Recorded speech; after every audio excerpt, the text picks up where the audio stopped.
Te estás ahogando emocionalmente por ese diagnóstico de autismo. Tienes un dolor en el pecho ahí, entre pecho y espalda, que no sabes cómo soltar. Llegó un diagnóstico de autismo que ni siquiera sabes qué es. O llevas años buscando soluciones para la vida de tu hijo y estás ya agotada emocionalmente. Te felicito por haber dado clic en esta presentación. Soy Miriam Meléndez, terapeuta, coach, mentora de vida, pero soy mamá de un niño que fue diagnosticado con autismo a los 3 años y medio. Y también como tú, me sentía ahogada emocionalmente en un hueco, en un abismo, donde me robó los sueños, las esperanzas, las ilusiones, me robó todo. No sabían qué hacer, a quién llamar. Y por eso esta presentación va a ser importante en tu vida. Así que presta mucha atención a todo lo que te voy a compartir, porque este es el inicio del cambio que tú quieres ver en tu vida y en la de tu hijo. Así que prepárate porque tengo algo muy, muy especial preparado, porque de verdad yo viví por muchos años en ese ahogamiento emocional y tengo como misión compartir mi historia para que tú te veas reflejada y sepas qué pasos dar para salir adelante de ese estado emocional que te tiene atrapada, que no te deja vivir. Así que nada, bienvenida, voy a compartir presentación. Posiblemente ya me has visto en redes sociales y llegaste aquí porque definitivamente me viste en redes sociales, donde estoy siempre compartiendo información de cómo fue cambiando mi vida poquito a poquito gracias a ese diagnóstico. Así que voy a compartir la presentación para que comencemos. Dame un segundo y aquí ya voy a compartir. Muy bien. Voy aquí a abrir para poder verme mejor. Muy bien, aquí estoy. Excelente. Bien. ¿Cómo logré salir de ese ahogo emocional después del diagnóstico de mi hijo? Cuando ese diagnóstico llegó a mi vida, por supuesto, yo sentía que el suelo se me abría en dos. Me sentía perdida, sobre todo decepcionada de mí misma, qué hice, qué no hice, qué dejé de hacer. Ese médico simplemente se limitó a decir, tu hijo tiene una disfunción prefrontal, rigidez cognitiva, trastorno sensorial, o sea, está dentro del espectro autista. Wow. ¿Y esto cómo se come? ¿Y esto qué es? ¿Y ahora qué? Para mí fue un caminar de ir, de venir, de buscar respuestas.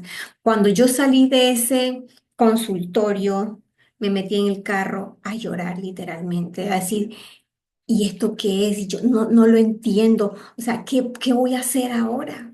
Y ahí comenzó, como quien dice, mi procesión emocional. 3 pasos para adelante, 3 pasos para atrás, literalmente. Obviamente entré en un proceso de duelo, un proceso donde yo, Dios mío, y no sé qué hacer y cómo hacerlo, la carga emocional. Y yo sé que tal vez tú te sientes así, güey. Te sientes con culpas, con miedos, con frustración, decepcionada. Esa era una de las cosas que yo más sentía, decepción de mí misma, porque según yo era la culpable de lo que estaba pasando en la vida de mi hijo. Tenía impotencia, yo decía, yo ayudo a todo el mundo, yo estoy siempre para todo el mundo y no puedo ayudar a mi hijo. La ansiedad de no saber qué va a pasar en su futuro, la tristeza de verlo que él no podía vivir una vida regular, que no tenía una infancia regular. Toda esa carga emocional yo la mantuve allí, allí y allí, y eso con el tiempo me fue debilitando, me fue debilitando. Y yo sé que si tú estás aquí es porque estás en ese proceso de entender qué es lo que está sucediendo en la vida de tu hijo. Pero por eso quiero que de verdad présteme muchísima atención a todo lo que te voy a compartir a lo largo de esta presentación, porque esto que te voy a compartir fue lo que hizo la diferencia en mi vida. Porque cuando nos dan un diagnóstico, ¿qué nos dicen? Inmediatamente, ve y busca ayuda de especialistas. Ve y busca un terapeuta, ve y busca hacerle un encefalograma, y nos olvidamos, y el sistema está hecho de esa forma, se olvida que el protagonista de la vida de cada niño es su papá y es su mamá.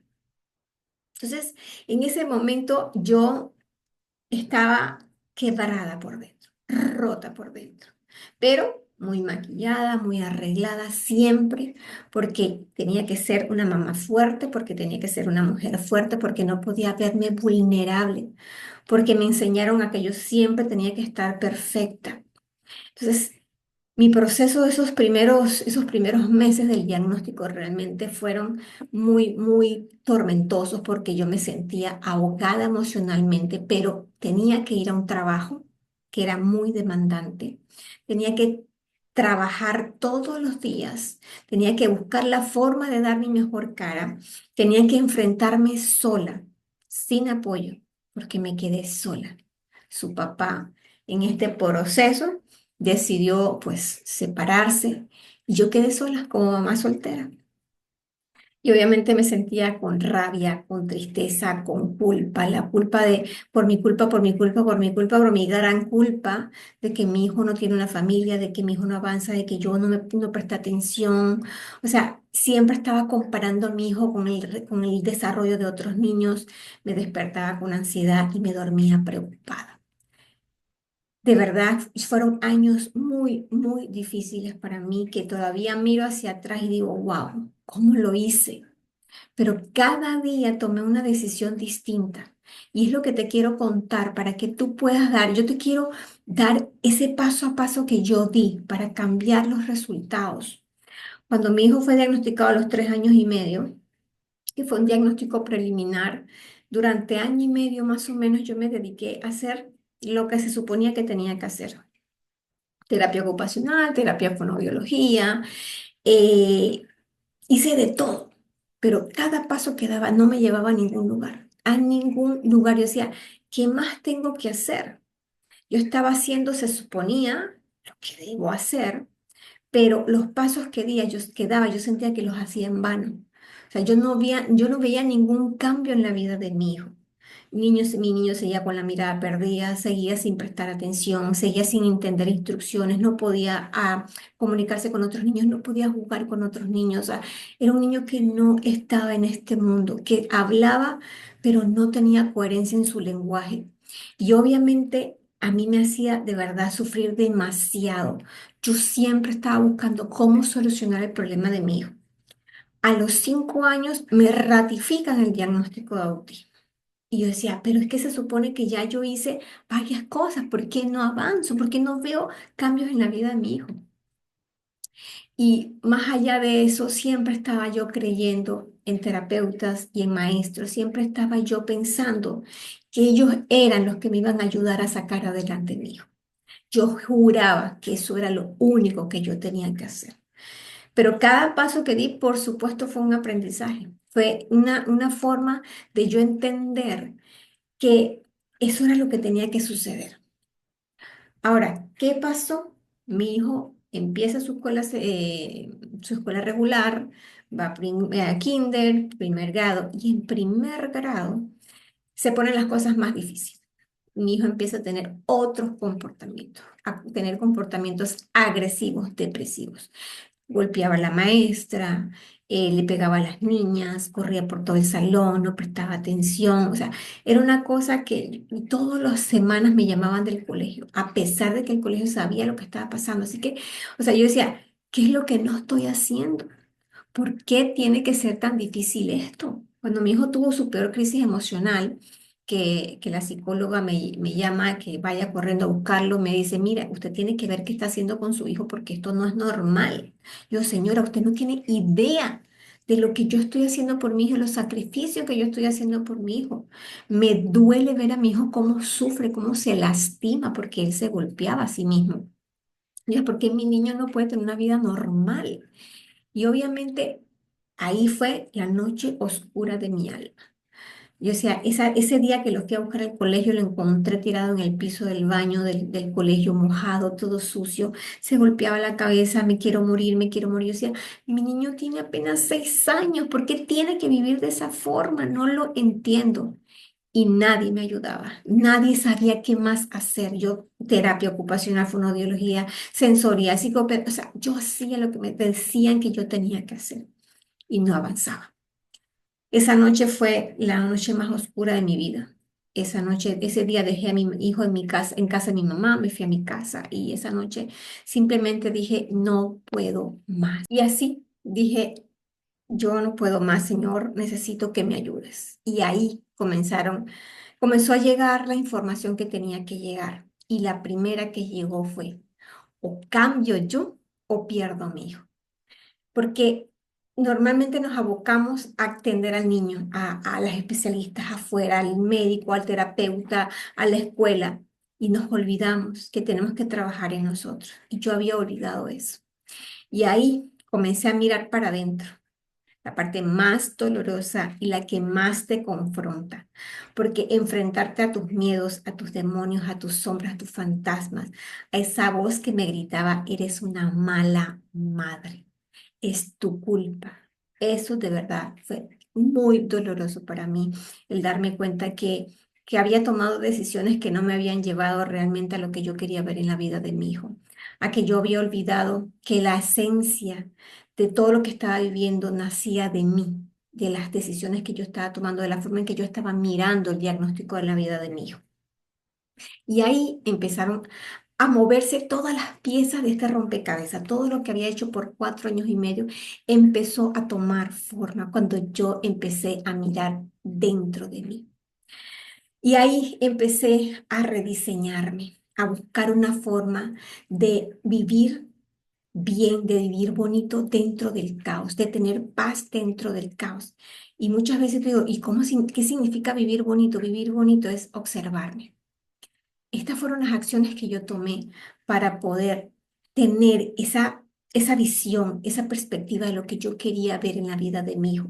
Entendí que comenzaba por mí. Primero, observándome, haciéndome consciente de mis emociones, de mis pensamientos, de mis actos, de que yo, cómo estaba viviendo, qué cosas estaba diciendo, cómo estaba relacionándome con el mundo. Empecé a observarme, a mirarme al espejo. De verdad que una cosa bien, a veces complicada es mirarte al espejo y decirte, lo estás haciendo bien, porque esa voz siempre me decía, eres una mala madre. ¿Qué otra cosa hice? Hablarme y tratarme como la mujer de mi vida, hablarme con cariño, con amor, porque siempre me estaba diciendo cosas feas, qué pendeja eres, y mira lo que hiciste, y mira la cantidad de dinero que has perdido, y mira todo el tiempo que has perdido, y no estuviste pendiente de tu hijo, y si le hubieras hecho eso, o sea, una cantidad de recriminaciones que tuve hacia mí misma. Y entendí que tenía que hablarme bien, que tenía que empezar a hablarme bonito como la mujer de mi vida. ¿Qué más hice? Cuidarme, dedicarme tiempo para disfrutar de mí misma. Aunque me sintiera egoísta, empecé a ir al gimnasio, empecé a tomar clases de baile, empecé a tomar clases de fotografía, viajé, sí, hice muchísimas cosas dentro de ese caos. ¿Por qué? Porque yo entendí que si yo estaba bien, mi hijo iba a estar. Y yo sé que en este momento tú me dirás, no, pero es que mira en qué momento yo voy a hacer esto, en qué momento yo voy a hacer ejercicio. Yo sé que en este momento es difícil.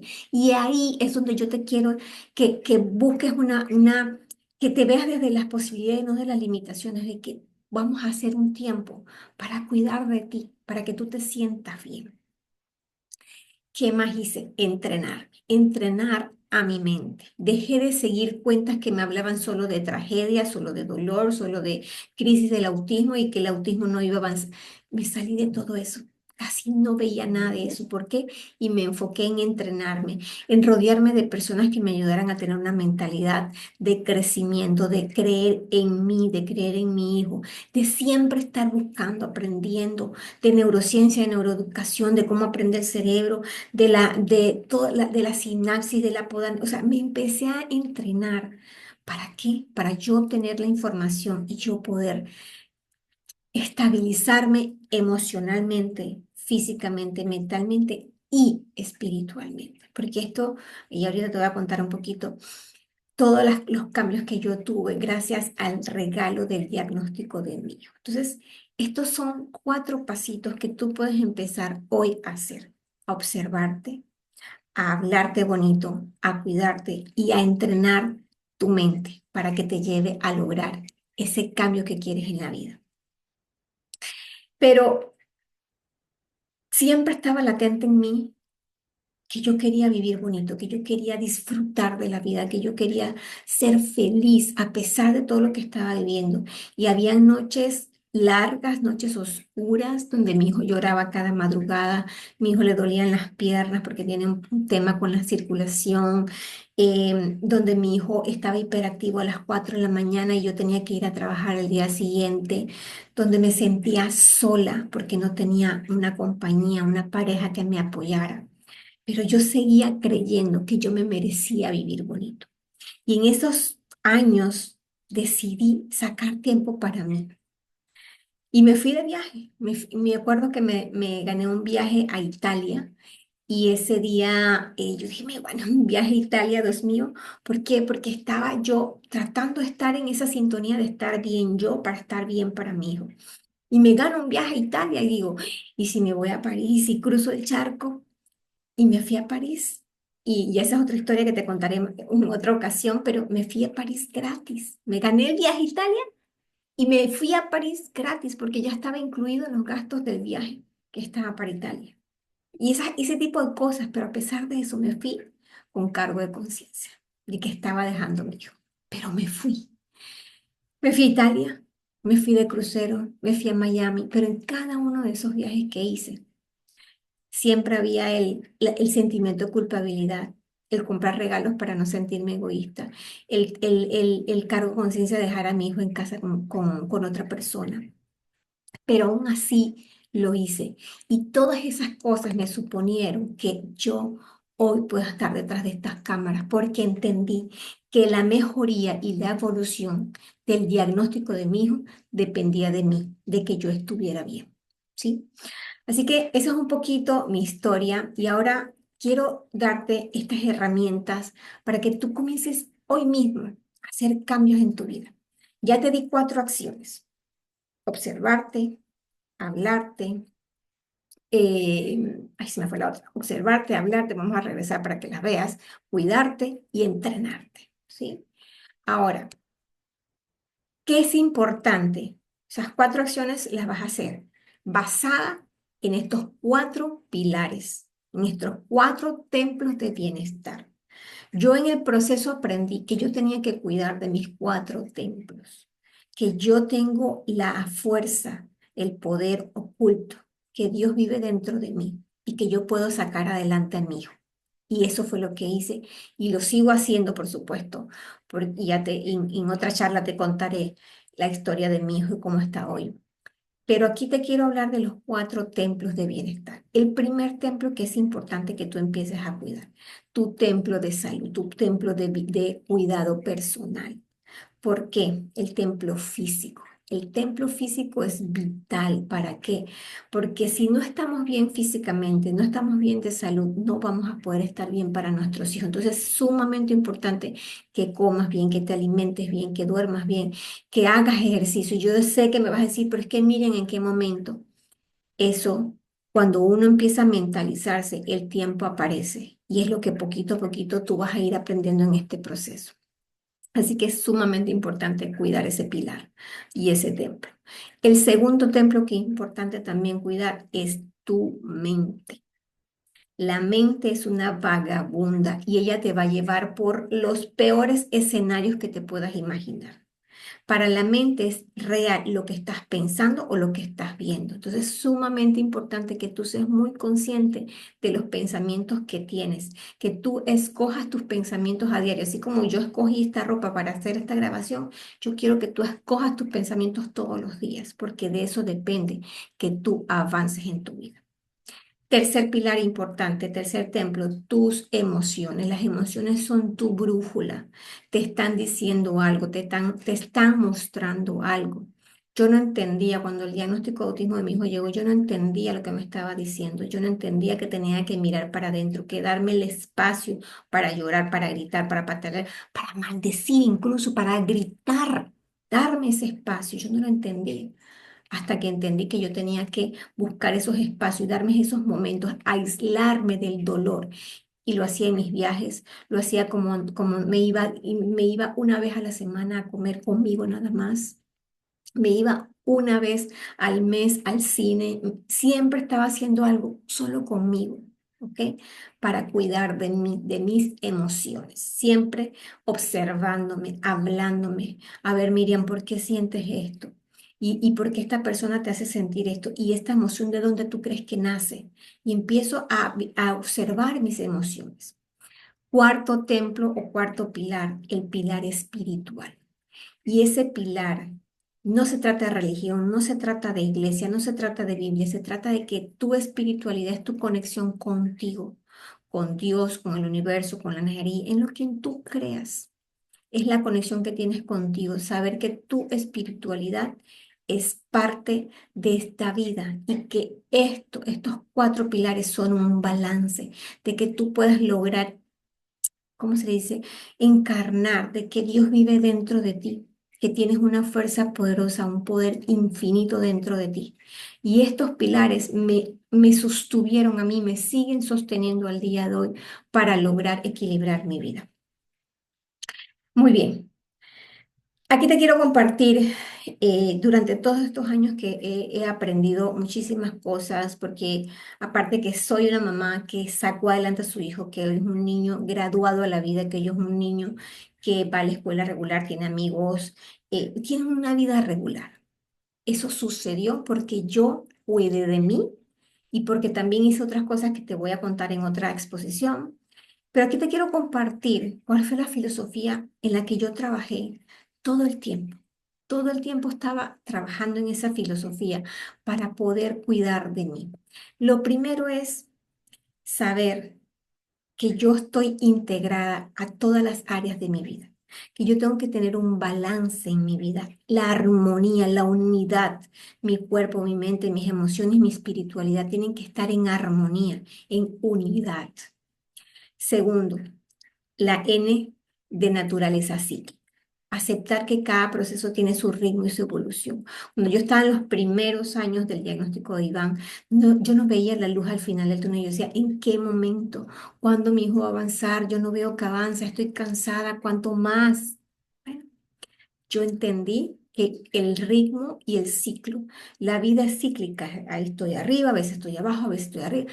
¿Por qué? Porque así es la vida. Y yo lo tuve que entender. Así que si tú aplicas esta filosofía, vas a entender que no siempre vas a estar bien, arriba o abajo. Luego, la I de intuición, de confiar en tu voz interior y tu poder de decisión. Yo tomé una decisión radical aquella noche oscura de mi alma, de darle a Dios la oportunidad de mostrarme una nueva forma y distinta de llevar el diagnóstico de mi hijo. Y me enseñó a mirar para adentro. Entonces, esa intuición, esa vocecita que te da calma, que te da paz, escúchala. Sí, el siguiente, la C de conexión. Cultivar relaciones contigo misma y con los demás, relaciones sanas. Yo era la señora tóxica, literalmente. Pero aprendí a llevar mis relaciones, yo era de las que agarraba el zapato y se lo tiraba al papá de mi hijo. Sí, esa era yo. Pero aprendí que tenía que cultivar esa conexión conmigo y con los demás, aprender a comunicarme, a entender los lenguajes del amor, a saber cómo expresar mis sentimientos sin lastimar a los demás. Entonces, importante la conexión. Y la A de abundancia, abrirme a recibir sin miedo, confiando en que yo merezco lo mejor. Y esta parte para muchas de nosotras a veces, y sobre todo, y te digo por experiencia propia, yo crecí en un hogar donde las muestras de amor no eran lo del pan de cada día y la falta económica también era el pan de cada día. Y para mí siempre había sido como una resistencia el abrirme a recibir amor. Y cuando llegó mi hijo con ese diagnóstico, empecé a entender que yo estaba bloqueada para recibir, que yo estaba bloqueada para recibir amor, para recibir abundancia. Entonces, cuando yo empecé a abrir ese espectro de que realmente yo tenía que darme la oportunidad, ahí comenzaron a cambiar las cosas. Entonces, esta filosofía única, y te la voy a poner nuevamente porque quiero que la tengas, que la escribas, que la interiorices, que te pongas a hacer un escrito, a ver, en qué me falta unidad en mi vida? En qué me estoy resistiendo de que no estoy aceptando que en este momento estoy viviendo en crisis? ¿A qué voz le estoy escuchando más? ¿A la voz que me dice eres una mala madre? ¿O aquella que me dice tranquila, yo estoy contigo? ¿O no estás teniendo esa conexión con tu hijo, con tu pareja, con tu familia? ¿O no estás viviendo en abundancia? analiza, visualiza en qué no estás teniendo abundancia en tu vida. Entonces, esta filosofía te la quiero regalar porque para mí ha sido la clave en todo. O sea, es como he ido como recopilando los pedazos de ese rompecabezas. Y hoy te digo con todo el amor del mundo y con la mano en el corazón que te digo, el diagnóstico de tu hijo vino como un regalo, vino a mostrarte todo lo maravilloso que puede ser, vino a enseñarnos a ser mejores seres humanos, a compartir, a vivir en abundancia. ¿Y cómo logré integrar las cuatro acciones de observarme, hablarme, cuidarme, entrenarme, con mis cuatro templos, con el templo físico, el mental, el emocional, el espiritual, y como el código única, donde sé cuál es mi conexión con la abundancia, mi intuición, mi conexión con los demás? ¿Cómo hice para engranar todo eso? Lo hice con rutinas de poder, reprogramando mi mente, cambiando mi historia, porque el día que yo tomé una decisión, no cualquier decisión, una decisión radical, ese día decidí apostar al futuro de mi hijo y el mío. Entonces, esa rutina de poder te va a permitir a ti hacer cambios diarios en tu mente, en tus hábitos, en tu cuerpo, en tu forma de ver la vida, ¿ok? Porque recuerda, el diagnóstico de autismo de tu hijo vino a darte un mensaje. ¿Lo estás leyendo? ¿Lo estás entendiendo? ¿Lo estás viviendo? O te estás resistiendo a recibir ese mensaje? ¿Te estás resistiendo a entender que hay un para qué y hay un por qué? Yo me resistí por mucho tiempo. Jamás, jamás, te lo juro, imaginé estar detrás de estas cámaras contándote mi historia y contándote cómo logré sacar adelante a mi hijo. ¿Lo ves? Mi hijo es un chico de 15 años, va a la escuela, tiene amigos, es como un niño cualquiera de su edad y disfruta la vida. Ha aprendido muchísimo en este proceso también. Yo en el 2024, gracias a un banco importante en Panamá, me gané un premio que se llama Mujer Única 2024. Y no porque tenga la cara bonita ni porque me crea la mejor, sino porque decidí trabajar en mí y decidí compartir con muchas mamás como tú, muchos papás como tú, esta experiencia para que puedan salir adelante. Así que hoy tomo una decisión. Yo te quiero pedir en este momento que cierres tus ojos. Cierra tus ojos por un momento. Toma una respiración honda. Vamos, hazlo conmigo. Toma una respiración honda. Inhala y pídele a Dios, al universo, en quien tú creas. Pídele que te muestre el por qué y el para qué de ese diagnóstico. Que te muestre hacia adentro qué necesitas ver para que tomes esa decisión. ¿Por qué? Porque cambiar el rumbo de la vida de tu hijo depende de una decisión, una. Y aquí voy a estar para acompañarte, para que esa rutina de poder la puedas instaurar en tu día a día. Así que muchísimas gracias por ver esta pequeña presentación de mi historia y cómo salí adelante de ese ahogamiento emocional y decirte con todo mi corazón que estoy aquí para ti.